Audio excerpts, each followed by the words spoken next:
বাজে লোক একটা, পুরো দুর্নীতিগ্রস্ত।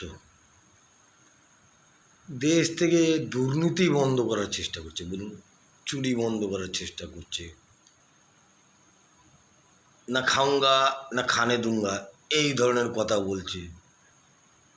মানুষ মণিপুর নিয়ে পড়ে আছে। আরও তো দেশের মধ্যে অনেকগুলো রাজ্য আছে, অনেক জায়গায় কাজ হচ্ছে, অনেক কিছু হচ্ছে, অনেক কিছু এইসব দেখা যায়। শুধু মণিপুর নিয়ে বলতে হবে, চুরি চামারি নিয়ে বলতে হবে। ফালতু লোক একটা মোদি, একদম ভোট দেবেন না। দেশ থেকে কি দুর্নীতি শেষ করে কি হয়ে যাবে? উন্নতি হয়ে যাবে দেশের উন্নতি হয়ে যাবে দুর্নীতি শেষ করে দিলে? হয় এটা কোনো দিন?